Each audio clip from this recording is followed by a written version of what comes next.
They went home thinking you were fine. You made sure of it. You watched them believe you. And now the room is quiet, and you don't know what your face is doing. There's something that happens in the silence after a performance ends. Not the performance anyone would call a performance, because you were just being warm, just being present, just being the version of yourself they needed you to be tonight. But your jaw still knows the difference.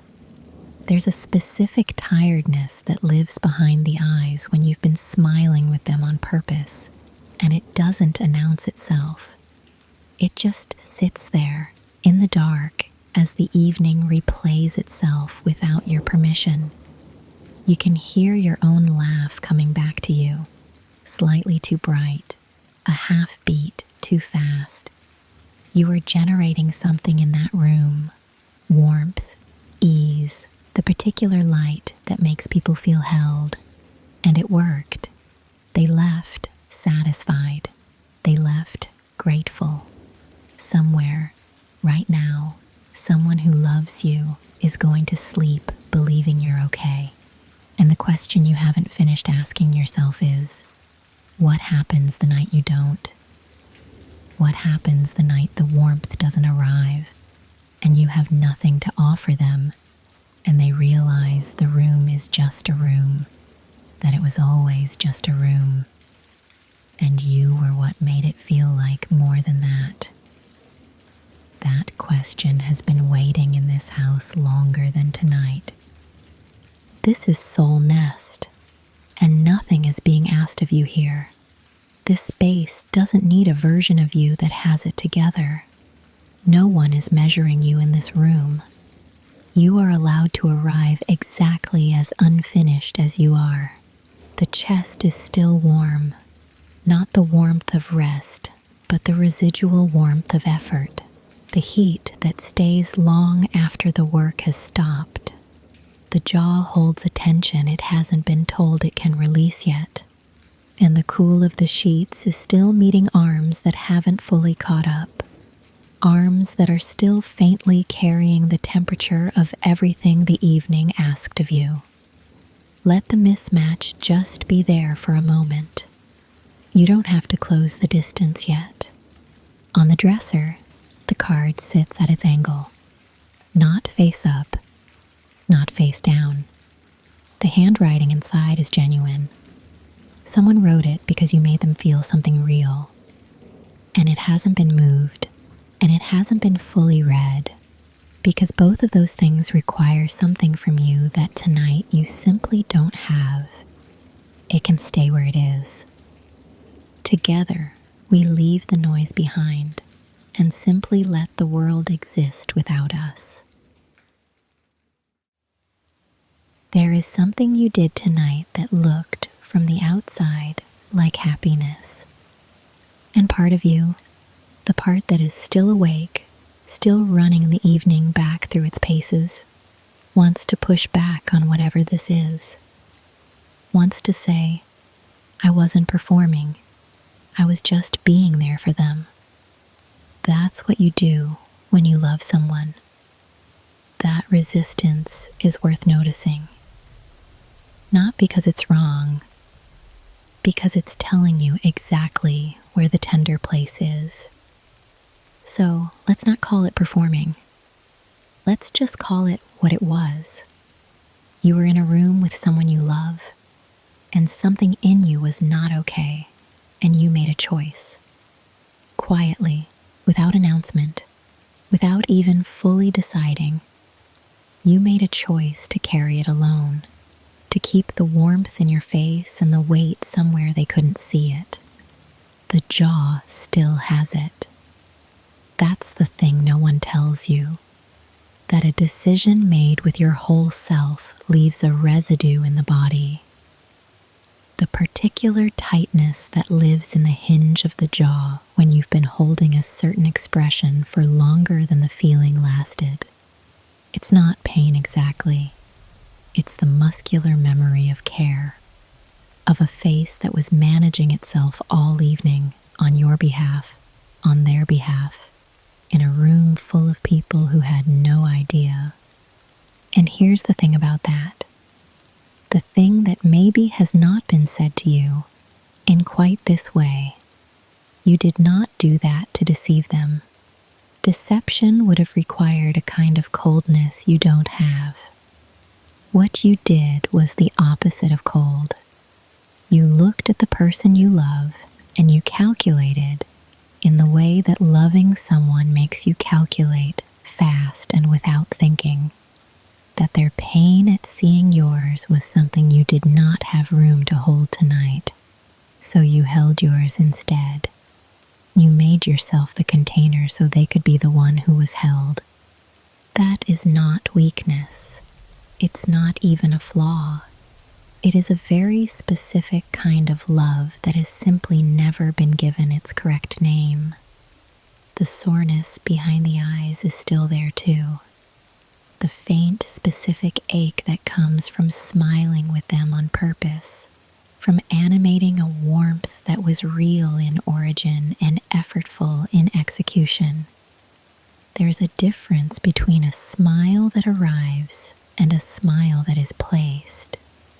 Your body knows the difference, even when no one else does. What you chose tonight cost you something. That's true. And the cost was not a sign that the love was false. It was a sign that the love was real enough to make you pay it without hesitating. You gave them an evening. You gave them the version of the room that felt lighter because you were in it.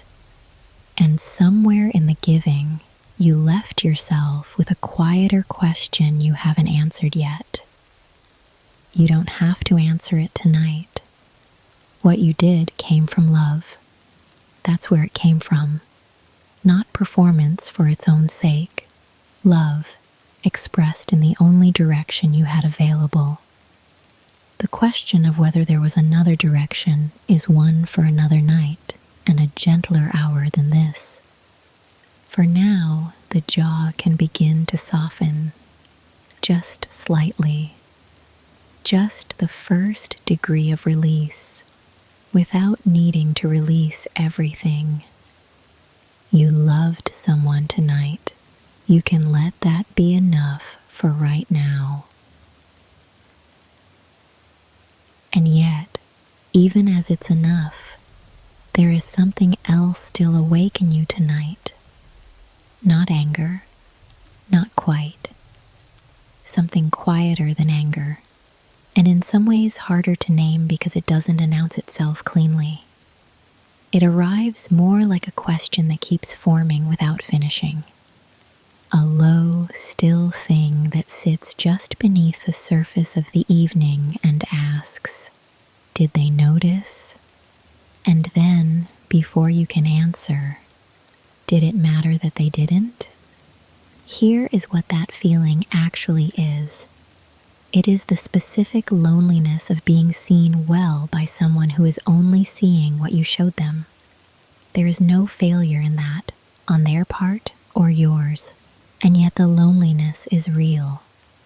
You are in a room with the person whose seeing matters most to you, and they looked at you, and they saw brightness, and they were satisfied, and some part of you, small, honest, slightly tired of being so generous with itself, wanted to be looked at more carefully, wanted someone to catch the half-beat, to hear the laugh land wrong and say, "Wait, are you actually okay?" They didn't, and they didn't because you made sure they wouldn't. Think about the exhale, the one that came after. The door closed, or the call ended, or the last message was sent, and something left your body. Not relief. Something more structural than relief. The particular deflation of a person who has been holding a shape for hours and is finally, in private, allowed to stop. That sound, almost inaudible, completely involuntary. is the sound of the gap between who you were in that room and who you are in this one. It is a small sound. It contains a great deal. The irony, if you can hold it gently, is this. You are so good at making people feel comfortable that you have accidentally made yourself invisible to the person you most want to be seen by. That is not a character flaw. That is what happens when a very specific kind of love, the caregiving kind, the light-generating kind, gets practiced long enough that it stops feeling like a choice and starts feeling like just the way things are. But here is the thing about the distance you feel tonight. That distance was not built by neglect. It was built by love from both directions. They learned to receive your brightness because you gave it faithfully. You learned to conceal the rest because their ease felt worth protecting. The gap between you is wallpapered entirely in good intentions. That makes it no less a gap, and it makes the ache no less real. The skin is cool now where the sheets have been. The arms have finally caught up with the room, and the chest, that low, persistent warmth that was the heat of effort, is beginning very slowly to shift towards something that is simply the heat of a body at rest, not resolved, not renamed, just cooling by degrees towards something that asks less of you. The resentment, if that's what it was, does not need to go anywhere tonight. It can simply be recognized for what it is underneath. Grief, dressed up in irritation, for a closeness that you want and have not known how to ask for. You wanted to be known. That is not too much to want. And it is not too much, which is part of what makes this so heavy to carry quietly. There is a specific weight to loving someone you cannot be fully honest with. Not because they are unkind, not because the relationship is wrong, but because somewhere along the way, honesty started to feel like a thing that would cost them something.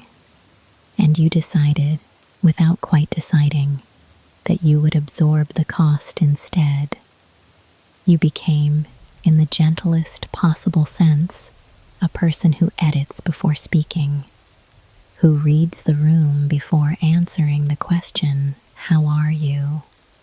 even when the person asking is the one who matters most. That is not a small thing to have been doing, and the body, tonight, knows it. The sheets are cool against the arms. The arms are still faintly warm, not from the room, but from the evening, from the particular heat that accumulates in a person who has been generating something for hours. The temperature hasn't equalized yet.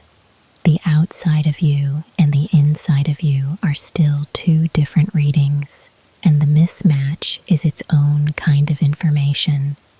This is what it feels like after, slightly out of register with yourself, present but arriving late.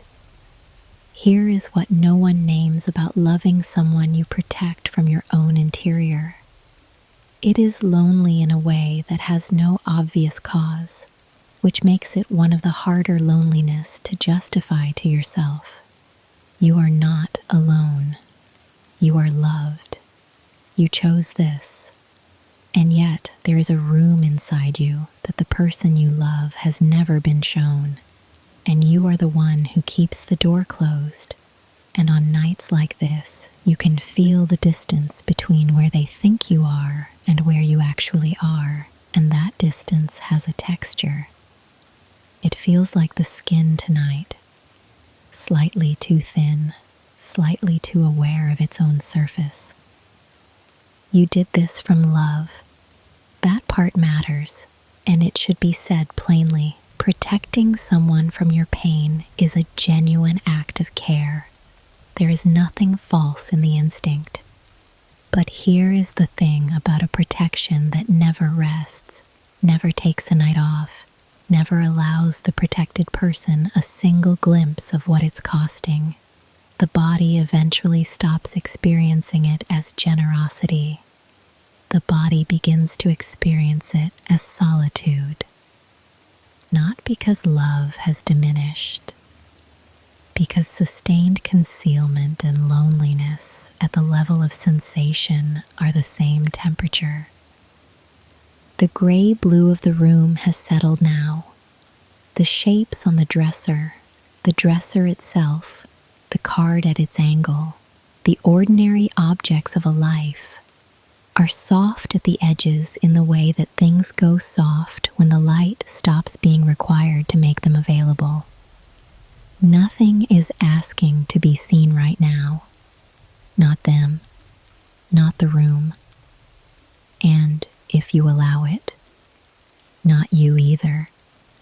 This is not a call to confession, not a prompt toward any conversation you're not ready to have. It is simply permission to acknowledge, here in private, that something has been carried, that you have been carrying it for longer than tonight, that the weight is real even though the love is also real, and both of those things can be true without one of them canceling the other. You have been honest just now with yourself. That is enough for one night. And yet the night has a way of not quite letting you rest there, because underneath the recognition, underneath the naming of what has been carried, there is a quieter question that has been waiting for the room to go still enough to surface. It doesn't announce itself dramatically. It arrives the way the most unsettling questions always do, gently, in the dark, with a patience that suggests it has been here for some time. The question is this: who exactly did they fall in love with? The card is on the dresser. It has been there since the evening it arrived, and you have not moved it, and you have not read it through completely. And if you are honest, which tonight you are allowing yourself to be, the reason is not that it doesn't matter. The reason is that it matters in a way that is difficult to receive. The handwriting is warm. The words are genuine. Someone sat down and wrote with real feeling about the joy you brought into a room. And the part of you that cannot fully look at it knows something the rest of you has been careful not to say aloud.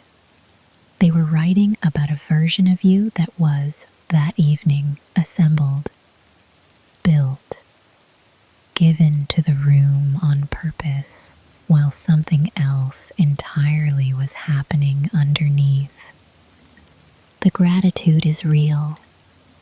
The love behind it is real.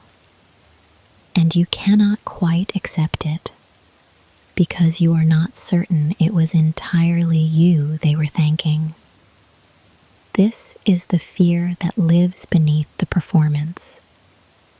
Not the fear of being discovered, but something more architectural than that. The slow, structural question of whether the version of you that people love is a version you can still locate when the room is empty and no one is watching, and the overhead light has been off long enough that everything has gone the same soft gray. Whether, somewhere in the years of generating warmth on cue, the source of the warmth and the performance of it have become genuinely difficult to tell apart. Here is what that fear does not understand about itself, and this is worth holding, even if it doesn't resolve anything tonight. A performance cannot wonder whether it is real. A performance has no investment in the question. The fact that you are lying here asking, "Is this still me?" with this specific texture of worry, this particular ache behind the question, is itself the answer. The thing doing the fearing is not the performance, it is you, underneath it, continuous and intact, and apparently quite concerned about its own continuity, which is, in its way, almost funny. You are still there. The worry is the proof. The soreness behind the eyes has softened some, not gone, but no longer the sharp awareness of effort it was an hour ago. The jaw has released further than it was. The body is doing, without instruction, what it does when the audience is finally fully gone. It is remembering its own weight, its own temperature, the unremarkable private fact of itself. The card will still be there tomorrow, at its angle, asking nothing of you tonight. And the version of you that the warmth came from, the original one, the continuous one, is here too. Quieter than the performance, more tired and entirely real. And that real tired thing has been here much longer than tonight. This is the part that arrives slowly, if it arrives at all. The recognition that what happened this evening was not an isolated event, that the performance did not begin when the door opened and the people you love walked in. It began earlier than that, earlier than last month. There was a first time you said "I'm fine" and felt the relief of the other person's shoulders dropping, felt them relax into your answer, and understood. In the wordless way the body understands things before the mind catches up, that your fullness was a gift you could give, that your management of yourself was a form of love they could receive without knowing they were receiving it. You were not wrong. That part is important to say clearly. You were not wrong about what you saw. Their relief was real. The gift was real. The love inside the giving was entirely real. What no one told you, what you could not have known at the time, is that the body keeps a kind of ledger, not of resentments, just of repetitions. And somewhere across the repetitions, "I'm fine" stopped being a choice you made in a specific moment and became the sentence that arrived first, automatically, before you had even checked whether it was true. The response that your mouth had learned to produce the way your hands have learned to find a light switch in the dark, without thought, without hesitation, from pure accumulated practice. The overhead light has been off long enough now that the room has finished its first transition. The shapes that were sharp an hour ago, the dresser's edge, the door frame, the card at its angle, have gone soft in the gray-blue, not invisible, just no longer insisting on their own precision. The room is doing what rooms do when no one is performing inside them anymore. It is simply being its dimensions. There is something worth noticing in that. You did not decide to become a person whose first language in matters of the interior is reassurance. You were taught. By small moments of reward, the relief you gave, the ease you created, the way the room felt lighter when you were the one managing its emotional temperature. You were good at it. You were praised for it, subtly, consistently, in the currency of other people's comfort. Of course you kept doing it. Of course it became fluent. Of course, after long enough, it became the only language readily available. The gentle irony is that you became so skilled at making others feel seen that you gradually forgot to include yourself in the audience. The person who first said, "I'm fine," when they meant something else, that person deserves something tonight that they have rarely been offered. Not correction, not a better strategy, simply understanding. They were doing what made sense with what they had in a moment that asked something of them for someone they loved. They were not performing out of weakness. They were performing out of a very sophisticated, very caring reading of the room. You can be gentle with them. With that earlier version of yourself who learned this, quietly, one small accommodation at a time. They were trying to love well. They just didn't know yet what it would cost. And now, some years later, you know exactly what it cost. Not in a single accounting. The cost was never presented as a bill. It arrived the way this warmth in your chest arrives tonight.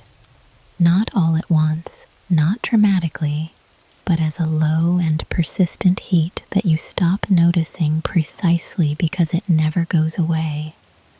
You learned to carry it the way you learned to carry the performance, so smoothly, so continuously, that the carrying stopped feeling like effort and started feeling like just the shape of things. Here is what no one names about being the steady one. Being the one who is fine is not a passive state. It is labor, invisible, skilled, ongoing labor. The labor of monitoring the emotional temperature of a room and adjusting yourself to keep it comfortable, of reading another person's face and calculating what version of you they need right now, of holding your own weather inside you while presenting only clear skies outward. Every evening, every conversation, every "how are you" answered before you had finished taking the internal reading. The chest carries it. That warmth that is still there, low and persistent, is not the warmth of rest. You know that by now. It is the specific heat generated by a system that has been running without interruption. The heat of an engine that was never given the signal to idle. And the thing about that warmth is that it does not announce its cost at the time. While you were in the room, generating it, the cost was invisible. The cost only appears afterward here, in the particular quality of a night that is quiet in a way that feels less like peace and more like the absence of demand. The faucet in the other room drips once. The floorboard near the door settles into its own geometry. These are the sounds of a house that has resumed its own business now that yours is done. And there is something almost comic in that, in the way the building simply continues, indifferent to the effort that was just expended inside it. And yet, this is when the tax is collected. Not in the room, not in front of them, not when the performance was running and you were present and capable and fine. Here, in the afterward. In the moments when steadiness is finally optional and you discover that you have forgotten temporarily how to be anything else. The tax is paid in these quiet hours when you are too aware of your own skin, slightly too thin tonight, slightly too conscious of the friction of the day against it, and the warmth in the chest will not cool because no one has told it yet that the work is over. You are not fragile. That is the thing that must be said clearly and without qualification before this chapter closes. What you are feeling tonight is not fragility. It is the accurate, proportional response of a person who has been doing an enormous amount of work that was never counted, never named, never entered into any ledger that anyone else could see. The work was real. The effort was real. The cost of it is real. And you are allowed tonight to know that, to hold it without immediately converting it into something more manageable, more cheerful, more acceptable for an audience. There is no audience here. The steadiness is optional. You can simply be the one who is tired, for now, in the dark, without performing anything at all. And in that tiredness, if you stay with it long enough, something begins to clarify. Not a conclusion. Not yet. More like the specific quality of vision that arrives when you stop straining to see in the dark and simply allow the eyes to adjust. The room is the same room, but something about your relationship to it has shifted slightly. A degree, maybe two, in the direction of honesty. Here is the quieter question, the one that has been waiting underneath everything else. Did you choose this? The instinct is to say no, to say it was learned, accumulated, that the pattern was built so gradually you never had a moment of conscious decision. And that is true. Everything from the earlier chapters is still true. But there is another truth alongside it, smaller and more uncomfortable, that is beginning to make itself known. At some point, the learning became choosing. At some point, in some specific moment before some specific conversation, you looked at what the truth might cost, and you decided, without saying so, to pay it yourself instead. You took the pain off the table. You cleared it quietly before they sat down so the table would be clean. The faucet drips in the other room. The floorboard near the hallway settles once, finding its position for the night. The house has completely resumed its own rhythm now.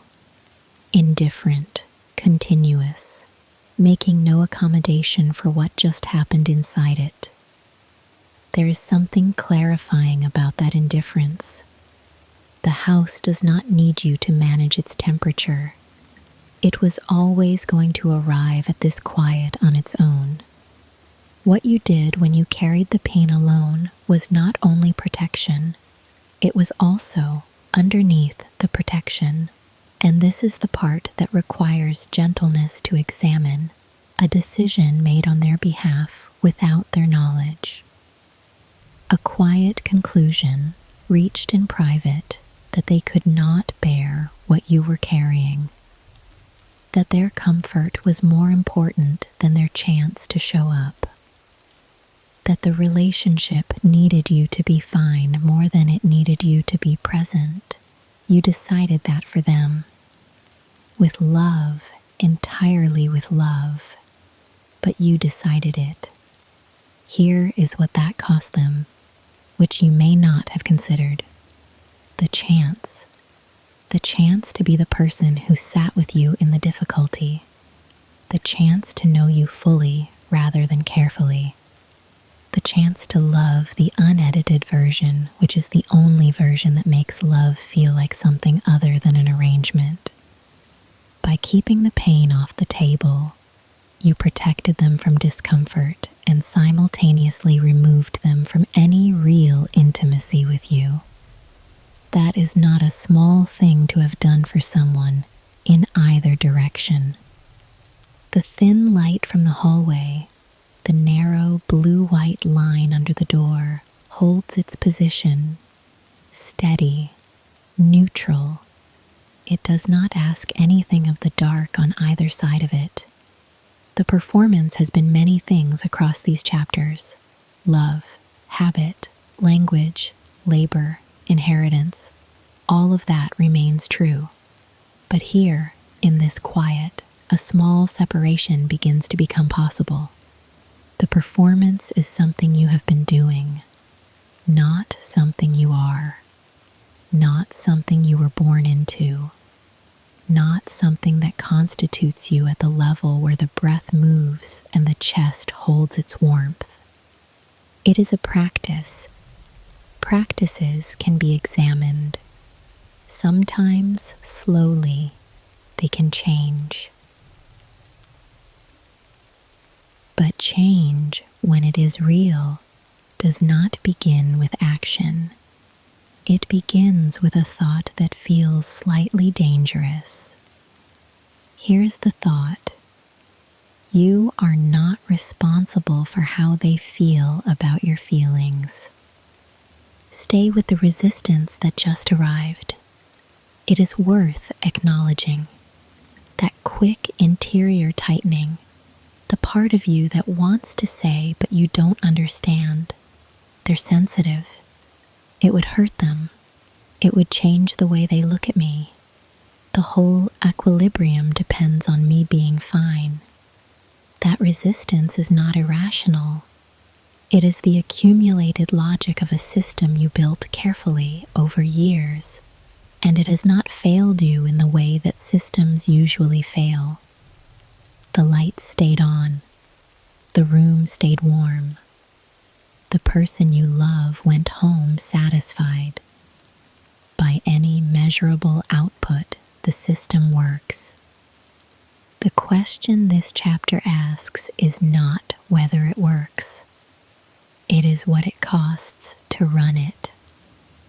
The skin tonight has that particular quality, slightly too aware of itself, slightly too present at its own surface, as though the outermost layer has been worn thin not by anything harsh but by the continuous, well-meaning pressure of being only partially witnessed. That is a specific sensation. It is the sensation of a person who has been seen, warmly and genuinely, through a window, close enough that the love is real, but with a pane of glass between them and any weather you actually carry. You installed the glass. You keep it clean. You have been maintaining it for so long that you sometimes forget it is there. But the skin remembers. Here is the thing about managing how someone feels about your feelings. It requires an ongoing act of prediction. Before you speak, you are already modeling their response, calculating the impact, pre-adjusting the delivery, or deciding against delivery entirely, based on a forecast you have generated from your reading of their capacity. And you are, it should be said, quite good at this.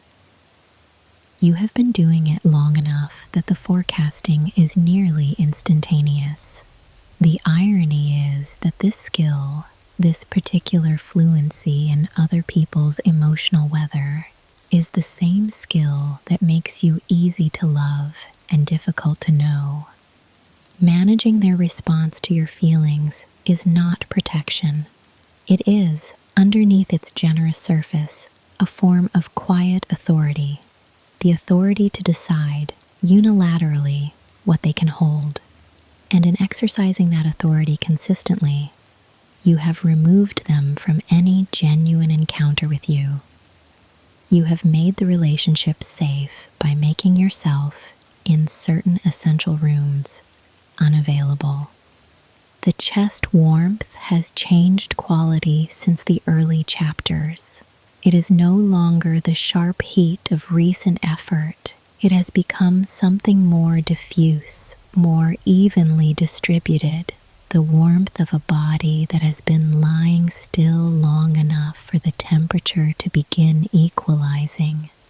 Something is very slightly releasing without being instructed to. You do not have to stop protecting them tonight. This is not a call to dismantle anything. It is simply an invitation to notice that the protection has a shape, and that the shape, from the inside, has always felt exactly like love, and from the outside has functioned in certain specific ways, like a wall. Walls built from love are still walls. That is not a judgment. It is just the beginning of a question you do not have to finish tonight. But there is one question beneath all the others that this particular chapter is ready to finish. Not the question of whether the performance can change, not the question of whether the wall was necessary, the question that has been present since the very first evening this pattern began, the one that the performance was always, at its deepest level, designed to prevent from being answered. It has been quiet for most of tonight, patient as it always is. And now the room is still enough and you are honest enough for it to surface without apology.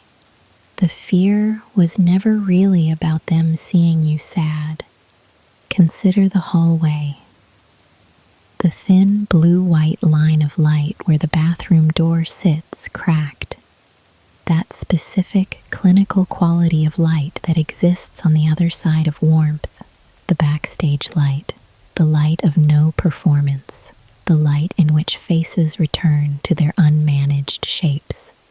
You have stood in that light, between rooms, between one version of yourself and the other. It is the only place in the house on certain evenings where nothing is required of you, where the laugh does not need to land, where the chest can hold whatever temperature it actually holds. In that light, if you are honest, the real fear is visible, not the presentable version, not I didn't want to burden them or I was protecting the peace. Those are true, and they have been honored in the chapters before this one. But beneath them, quieter and more precisely located, is this. If the warmth stopped, if you arrived one evening simply as yourself, without generating anything, without managing the temperature of the room, they might discover that the thing they loved was the warmth, not you, the warmth. And without it, you would find out in the most irreversible possible way whether you were ever needed or only useful. That is the fear, said plainly in the dark, without the framing that makes it more comfortable to carry.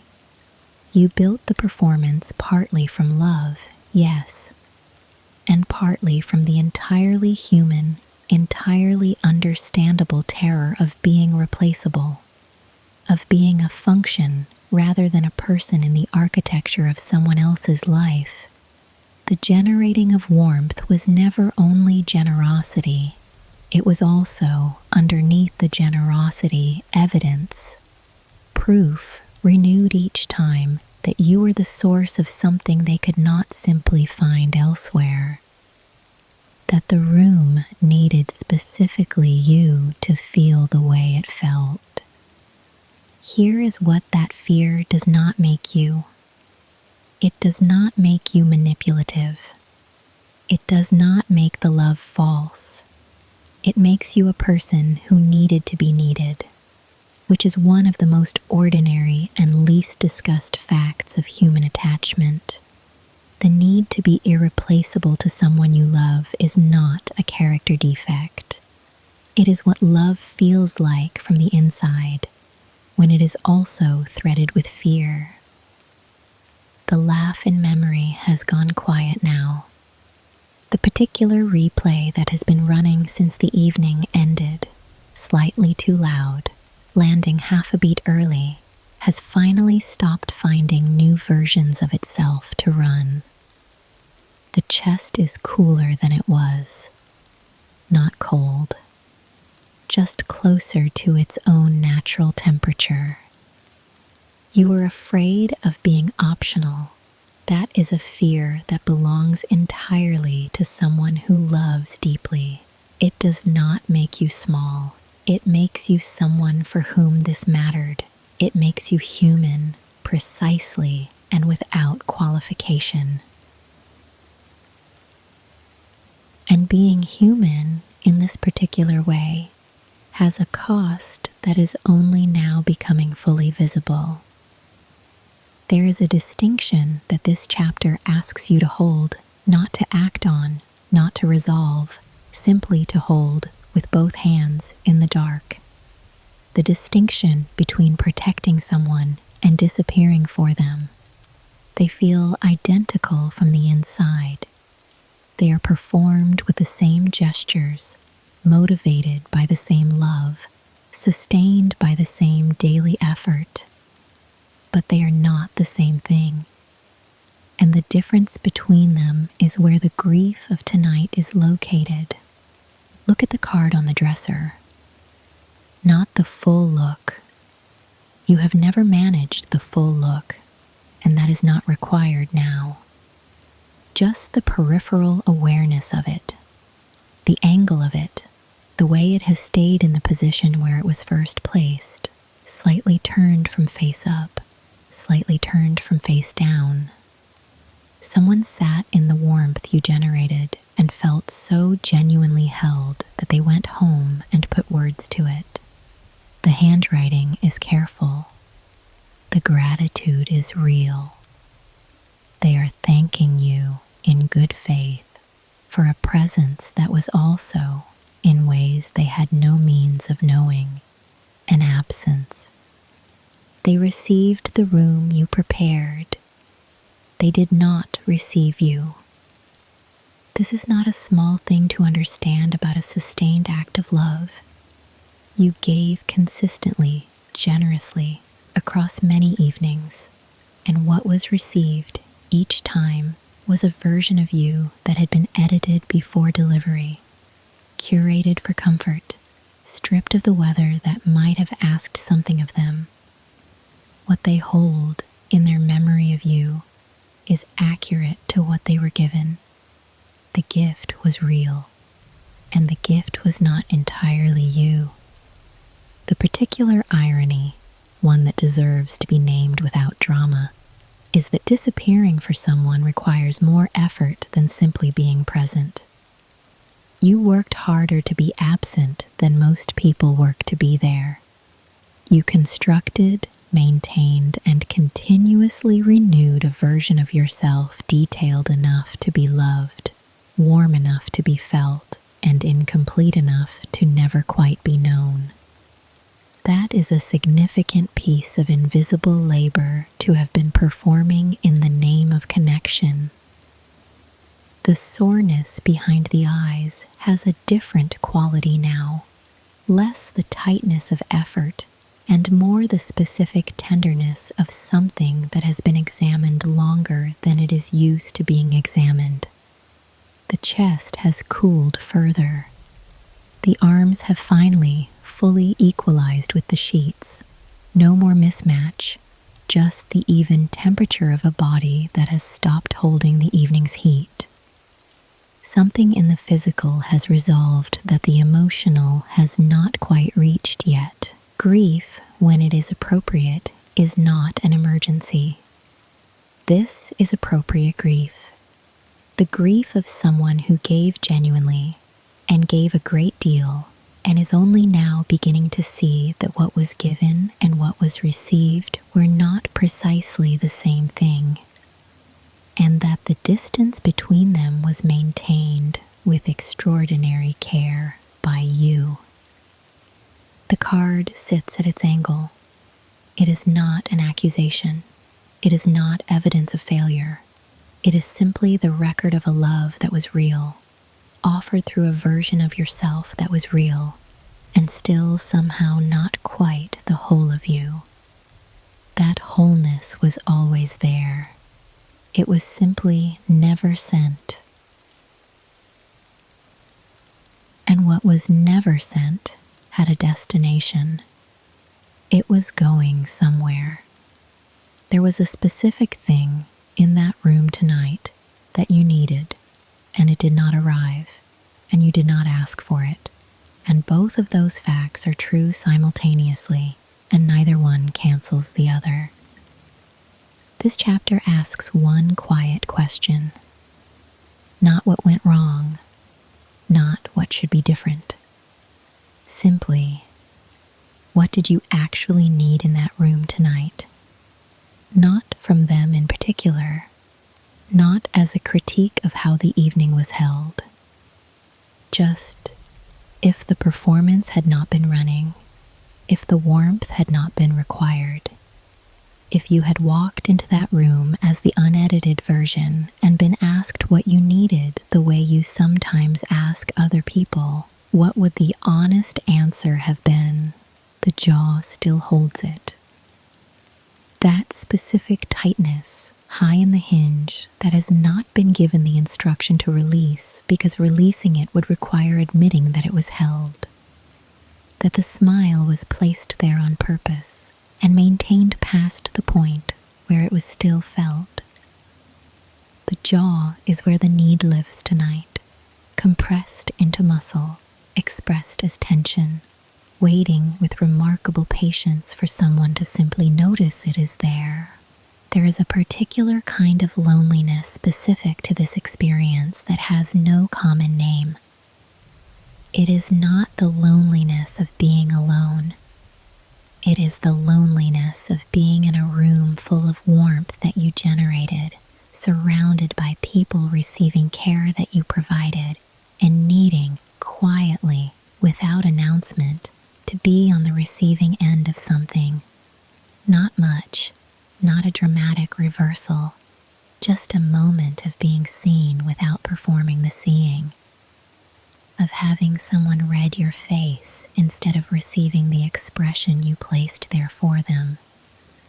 You needed someone to ask how you were and wait for a true answer. That is a small and specific thing. It did not happen because you made sure they would not think to ask, because you had already answered the question preemptively with everything your face and voice and manner were doing in that room. You foreclosed the inquiry before it could form. And then, somewhere underneath the generating, you felt the absence of what you had made impossible. Here is the counterintuitive truth about need. Naming it is not the same as saying you were failed. This is the belief that has kept the need unspoken across all the evenings before this one. The fear that saying I needed something is an indictment of the person who didn't provide it. But need is not accusation. You can have been genuinely loved tonight. You can have been in a room full of real warmth, real care, real connection, and still have needed something that did not arrive. Both of those things exist at the same time. Love is not negated by unmet need. Unmet need is not evidence of love's absence. The jaw can soften now, not fully, not all at once, but the first degree of release that comes from something being named out loud rather than held in the hinge of the body. The need existed. It was real. It belonged to a person who loved well and was tired and wanted, briefly, simply to be held rather than to do the holding. That person deserved what they needed. They still do. And deserving something does not require you to have withheld the love in order to receive it. This is the belief worth examining tonight, the one that sits quietly beneath the performance and has never quite been named as a belief because it arrived so early and integrated so completely that it began to feel like just the shape of things. The belief that love, done correctly, involves a kind of self-subtraction, that the measure of how much you care is the degree to which you disappear into the caring, that a good partner, a good friend, a good presence in any room is one who makes themselves smaller so the other person's experience can become larger. You learned this somewhere. It was probably praised. The self-subtraction was probably received as generosity, because in many ways it was. And over time, the subtracting became so fluent, so automatic, so completely woven into the way you moved through rooms and answered questions and managed your own weather, that you stopped experiencing it as a choice and started experiencing it as love itself, as if the two were the same thing, as if removing the performance would mean removing the love along with it. The room has been in gray-blue for a while now. The light is no longer retreating. It has arrived at its final register, the soft, even dimness that belongs to the room when no brightness is being produced for anyone. The edges of things are simply themselves now. The dresser is a dresser. The shapes require nothing. There is something in the quality of this light, the way it holds objects without asking them to perform. That is its own quiet argument.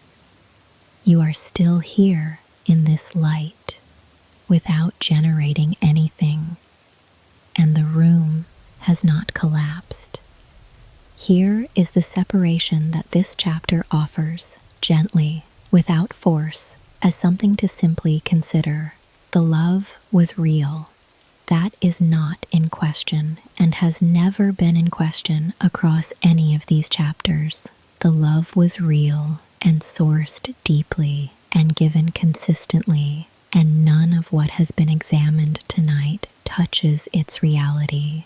What was built on top of the love, the structure of warmth on demand, the performance of fine, the sustained self-editing, that was the work of a person who was trying very hard to protect something they valued. The structure was built to house the love, but the structure is not the love. It is what was constructed around it by someone who was doing their best with what they had in conditions that felt like they required it. Removing a structure does not touch the foundation. The foundation is what was always there underneath. The actual feeling, the actual choosing of this person, the actual care that preceded every evening of management and every carefully placed expression. That remains when everything else is examined. It is not contingent on the performance. It never was. The skin is simply skin now, no longer carrying the particular over-awareness of earlier hours, the thinness of a surface that had been pressed against too many careful observations. It is settling back toward its own ordinary temperature, its own ordinary weight, no longer managing the friction of being partially witnessed. The love did not require you to erase yourself. It just required you, all of you, including the parts you kept in reserve, including the wholeness that was always there, waiting quietly, behind the warmth you kept sending out in its place. That wholeness has been somewhere specific all evening.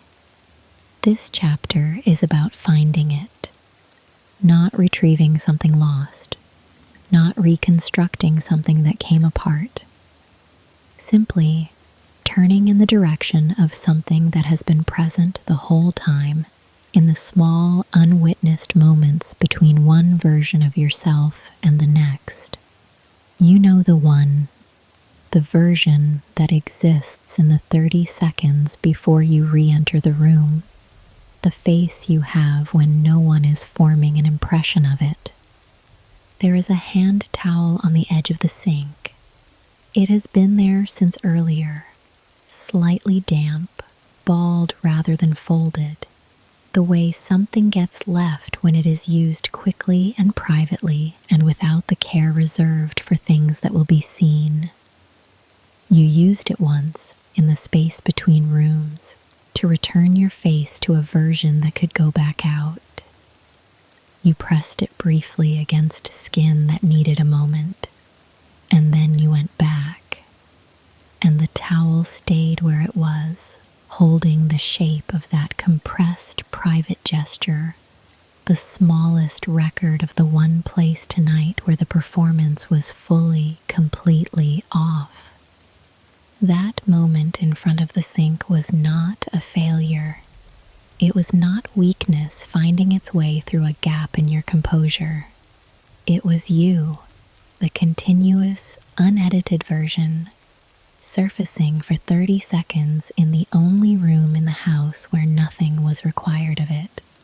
The face that the towel met was not the diminished version. It was simply the actual one, tired in ways that are real, present in ways that the managed version never quite is. Here is what the performance has obscured. Across all the evenings it has been running, the self it was protecting is not the fragile one. The assumption underneath the hiding, the one that drove the closing of the bathroom door, the quick gathering of composure, the return to brightness, was that what lay underneath was something that needed to be kept from view for good reason. Too much, too heavy, too likely to change how the room felt or how the love was held. But the self that surfaces in that 30-second window between rooms is not too much. It is just unmanaged. And unmanaged is not the same as unbearable. It is simply the version that has not yet been offered a room, other than a bathroom, other than the dark, where it does not have to arrange itself before being witnessed. The chest is quieter now than it was at the opening of the night. The warmth has cooled from effort heat to something closer to the ordinary warmth of a body at rest, not performing its own temperature, just holding it. The jaw has released further than any previous chapter managed. These are not achievements. They are simply what happens when the audience is gone long enough and the room is dark enough, and someone has been sitting with you in the honest version of the evening for long enough that the body begins to remember it can stop. You are still here. That is the thing this chapter is saying, quietly and without drama. Under the warmth you generated, under the smile that was placed rather than arrived, under the edited responses and the managed expressions and the specific silence after I'm fine landed the way you needed it to land. You are still here. You were here the whole time. The towel on the sink is the proof. And proof, once found, opens something. Not immediately, not without resistance. There is a part of you that hears what this chapter is about to say and wants to qualify it before it arrives, to add the conditions, to note the exceptions, to explain why this particular relationship, this particular person, this particular history makes the general principle not quite apply. That impulse is worth noticing, not because it is wrong, but because it is the performance making one final, quiet argument for its own necessity. Yes, but, yes, but, yes, but. Here is the simple thing this chapter says, without the yes, but. You are allowed to be sad around people who love you. The sheets have been warming for a while now. The mismatch that was so present in the early hours of the night, cool fabric against arms still carrying the evening's heat, has been slowly, without instruction, resolving itself. The temperature on both sides has been moving toward each other the way temperatures do when left alone long enough, the body releasing what it held, the bed receiving it. No effort required from either direction. Just time and contact and the quiet physics of two things finding the same register. That is, permission working without announcement. That is what it feels like when something is allowed rather than managed. You have been operating for a long time on a specific belief about what sadness does to love, that it is a weight that love has to be strong enough to bear, and that presenting it to someone means testing whether they are strong enough, and that the risk of them failing the test is greater than the cost of not running it. So you have kept the sadness on your side of the room, carried it privately, processed it in bathrooms and in the dark, and in the specific silence after doors close, so that by the time you are with them again, you are presentable, manageable, someone they do not have to worry about. The irony, the particular, slightly absurd irony of all this careful management is that in protecting them from your sadness, you have also protected them from the chance to love you fully. Sadness is not a liability in a relationship. It is an interior room. When you let someone into it, you are not burdening them. You are extending them an invitation to a part of the house they have never seen. You are giving them something the performance has never been able to give.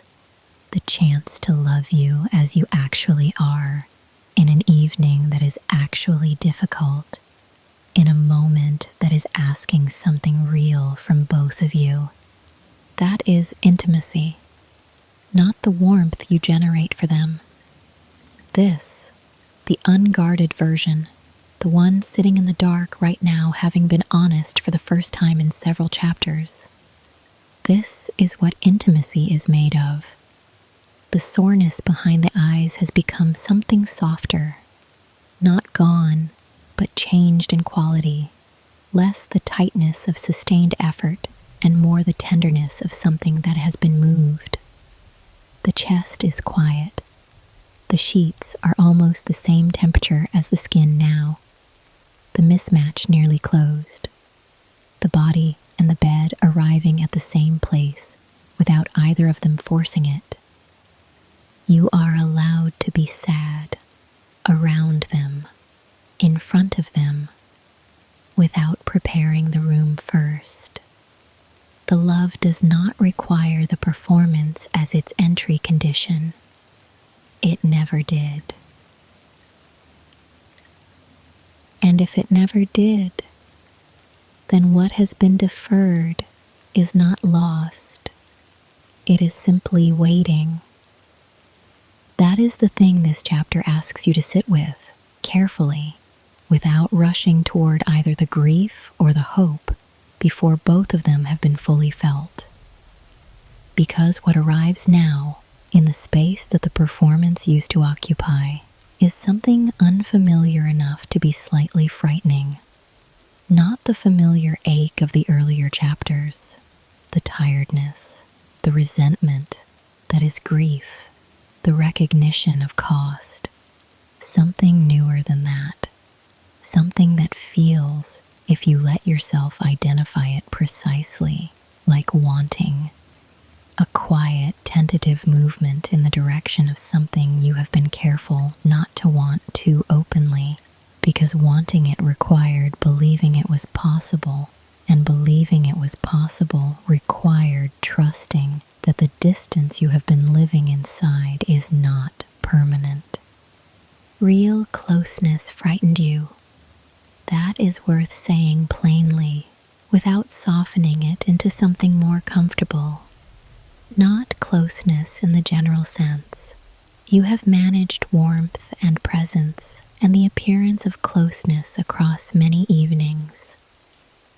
The specific kind that frightened you was the kind that requires mutual exposure. The kind where you are seen in the unedited version, and the other person continues to stay, and you discover, which is the frightening part, that the staying was never contingent on the performance. That would mean the performance was never necessary. And if it was never necessary, You gave away a great deal in the service of a protection that the love did not require. That is a tender thing to discover about a long-held habit. The card on the dresser is at its angle.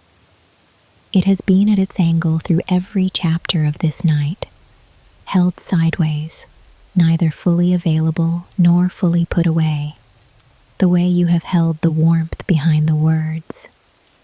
But something about the room has changed enough now that it is possible to simply look at it. Not the full reckoning, just a glance with the new understanding of what the evening actually was. Someone sat in what you gave and felt something genuine and went home and wrote it down. The love that received your warmth and was moved by it, that love was real. It was responding to something real in you, even if that something was only partially delivered. The card is not a record of your absence. It is a record of a love that has been meeting you at the threshold of what you have been willing to offer, and finding it enough to stay, and wanting more of it, which is not indifference, which is actually an open door.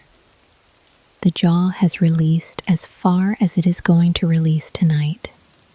The eyes are heavy in the particular way of a person who has been honest for several hours and is beginning to feel the weight of it, which is a different weight from the effort of the evening.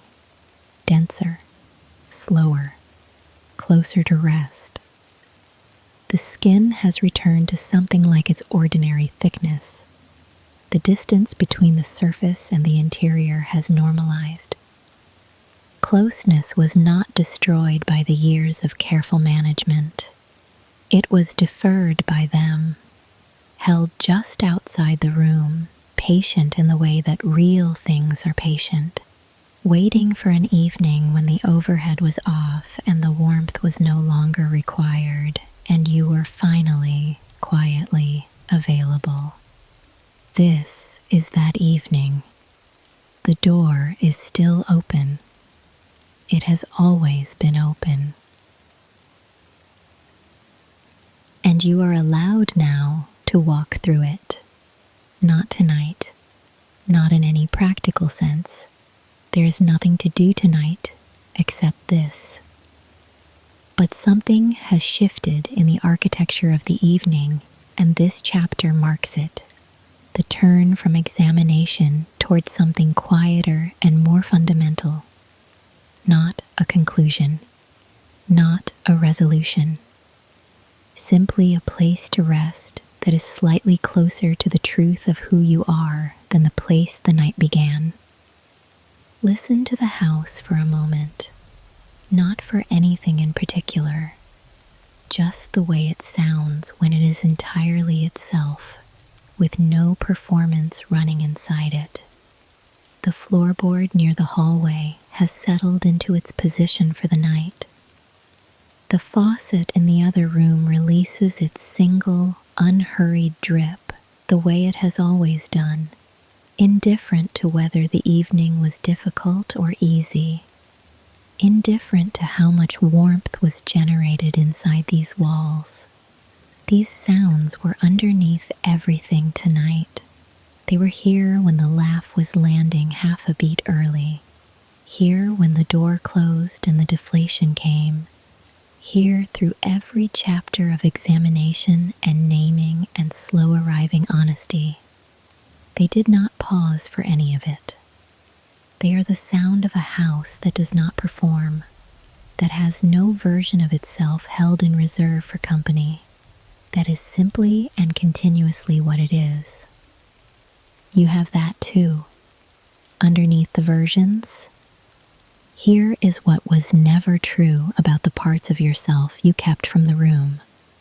They were not the parts that made you less. The complexity you managed, the weather you held inside while presenting clear skies outward. That complexity is not a liability of your character. It is the texture of a person who feels things with some depth and has been for a long time quietly fluent in the experience of other people and considerably less practiced at being fluent in their own. The hiding was not evidence of something wrong with what was hidden. It was evidence of a person who cared enough about someone to absorb considerable cost on their behalf. The impulse to hide was itself a form of love, misapplied, yes, at a cost that has been honestly examined tonight, but sourced from love unmistakably in the way that only things sourced from love can sustain themselves across years without anyone forcing them to continue.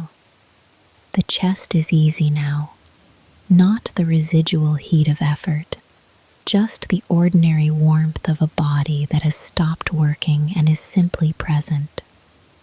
The skin has returned to its regular register, no longer carrying the thinness of the evening's friction. Something has been set down, not resolved entirely. The question of closeness is still open.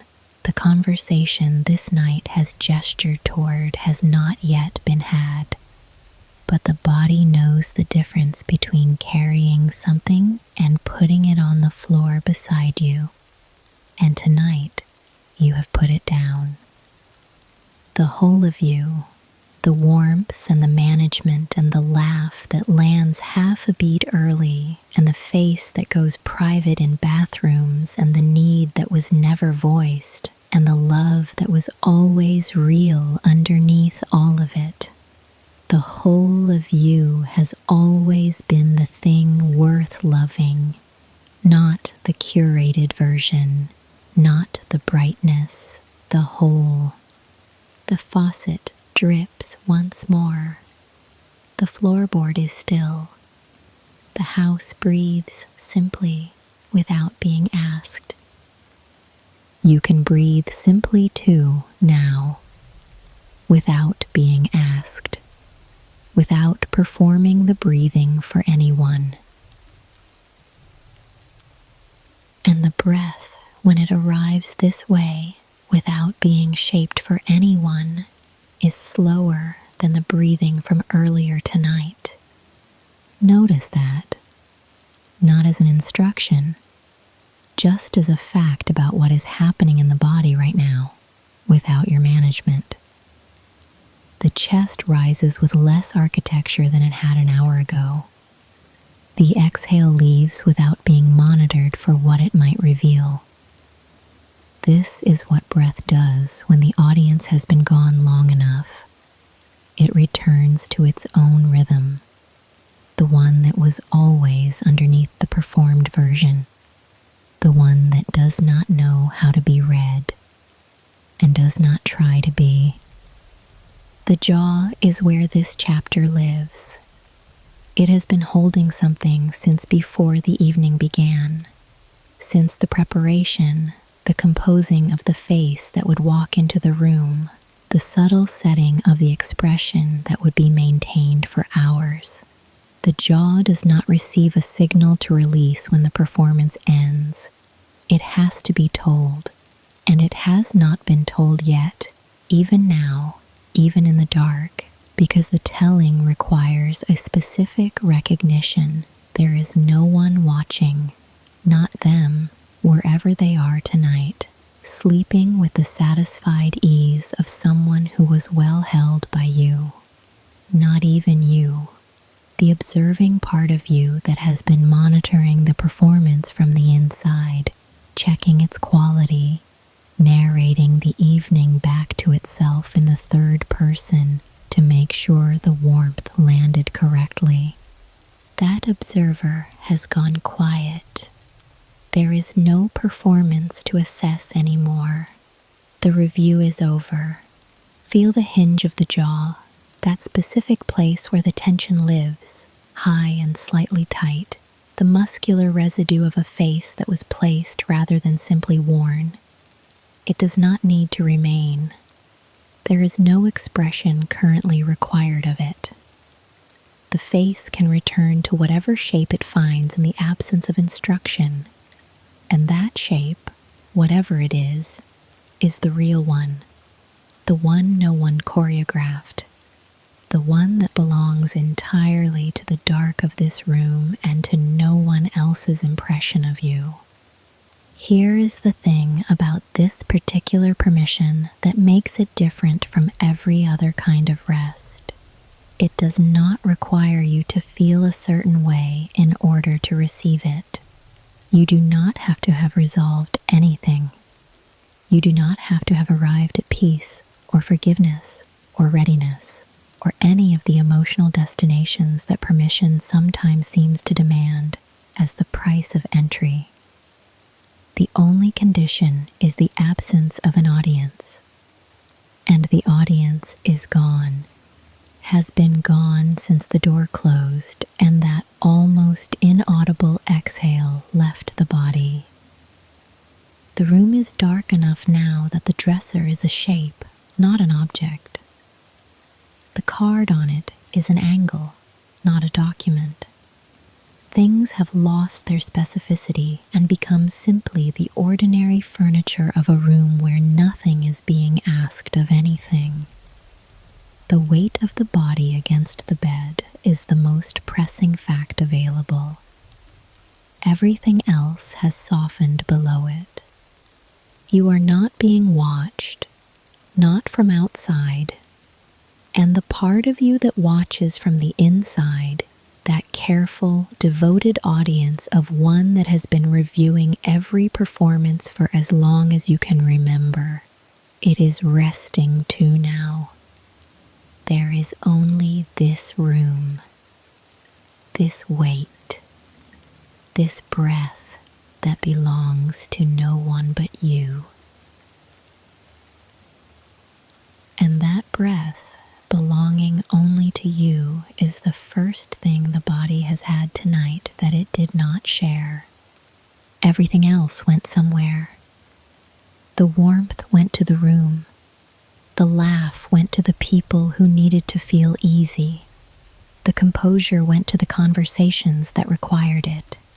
The fine went to the person who needed to believe it.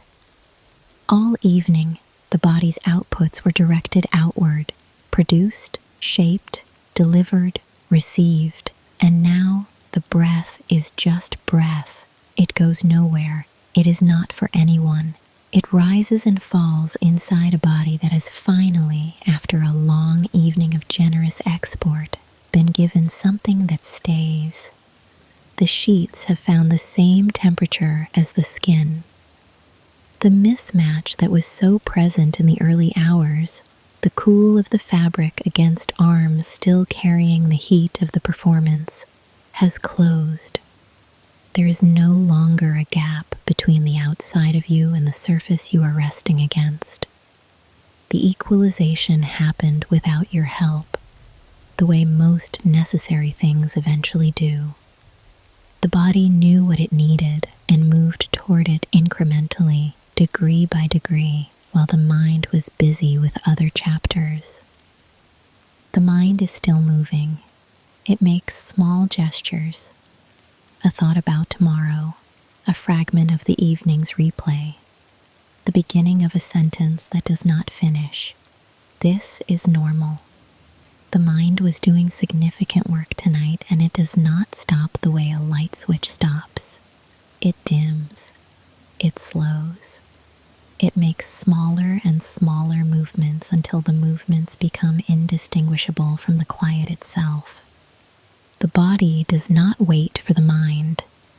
The body is already below the thinking, already in the register where weight is the primary language, where the specific gravity of a person who has stopped performing is the only relevant fact. You can feel it in the way the bed is receiving you now, not supporting you exactly, receiving you. There is a difference. Support requires effort from the thing being supported. Reception only requires that you stop holding yourself away from what is there. Here is the belief this chapter quietly releases, that rest is something you arrive at after you have done enough. that it is a destination you earn by the quality of the evening, the thoroughness of the care, the sufficiency of the warmth you produced. You have carried that belief for a long time, and it is the reason that nights after performances tend to feel like debriefs rather than descents, full of the mind reviewing whether the effort was adequate before granting permission to stop. But rest was never a reward for the performance. It was always simply available. It was here before the guests arrived, and it will be here after every evening like this one, and it requires nothing from you except the cessation of generating, which you have done, which is already complete. The eyes behind their closed lids have released the soreness of purposeful smiling. The jaw is its own weight now, not a held position. The chest is warm in the way that bodies are warm when they are simply alive and present and not producing anything for anyone. The mind will arrive where the body already is. It does not need to be rushed or reasoned into it. It is coming. It is almost here. It knows the way. And as it comes, the room becomes more present, not less. This is the thing that happens in the last moments before the mind releases its hold. Not a dimming of the world, but a narrowing of it. The room becomes the entire world, not because everything else has disappeared, but because everything else has simply ceased to be relevant. There is no outside tonight. There is no tomorrow gathering itself at the edge of the dark. There is no replay of the evening's laugh, no review of the warmth's adequacy, no quiet inventory of what was given and what was withheld. That work is finished. The chapters that held it are closed. What remains is only this: the weight of the body against the bed. That is the primary fact, not a thought about the weight itself, physical and specific, the actual pressure of a person who has stopped holding themselves at any distance from where they are. The bed receives it without comment. It has been here all evening, waiting with the particular patience of things that do not need to perform their own reliability. And now the full weight is finally being offered, and the receiving is complete and quiet and without ceremony. The breath moves in. It moves out. It does not land half a beat early. It does not need to convince anyone of anything. For the first time in many hours, the air moving through this body is not being monitored for what it might reveal. Whether the exhale sounds too heavy, whether the pause between breaths is long enough to suggest that something is wrong. The breath is simply breath. It is the only sound in the room that is entirely yours tonight, that was never directed toward anyone, that carried no warmth on purpose, no fine, no promise, just air. Just the body doing the one thing it does that requires nothing of the person inside it. The room is dark enough now that the dresser is simply a mass in the dark. The card at its angle is part of that mass, held in the same soft nothing as everything else, not asking to be read, not standing as evidence of anything, just an object in a room where a person is resting. The room does not know what the card says. The room does not know what the evening cost. The room simply holds its dimensions around you, neutral and continuous. The same four walls that were here before the guests arrived and will be here after every evening like this one, indifferent in the way that safety is often indifferent. Not warm, not cold, simply present. You are safe here. Not because nothing happened tonight, not because everything has been resolved, but because the room is the room, and the weight is the weight, and the breath is the breath, and none of these things require a performance to remain true. The jaw is its own weight. The eyes are closed behind their own quiet. The skin is at its own temperature, the ordinary temperature of a body that has stopped producing anything for anyone and is simply here, in this specific dark, in this specific room, on this specific night that is finally just a night. The thoughts are arriving with longer spaces between them now. The spaces are where you are going. The spaces are already rest. And the spaces are wider now than the thoughts that move between them. There is almost nothing left to say. That is not a failure of the chapter. It is the chapter.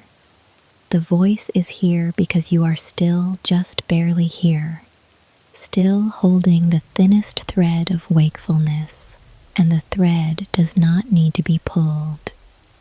It only needs to be held lightly, for a little longer, until it is no longer needed at all. The room has finished its transition. The gray-blue that was the first stage of the dark, the soft dimming, the shapes still visible but softening, that is gone now. The room is simply dark. The dresser has no edge. The card has no angle. The objects that held their emotional weight across the earlier hours of this night are now just the quiet mass of a room that has completed its day and is asking nothing further of anyone inside it.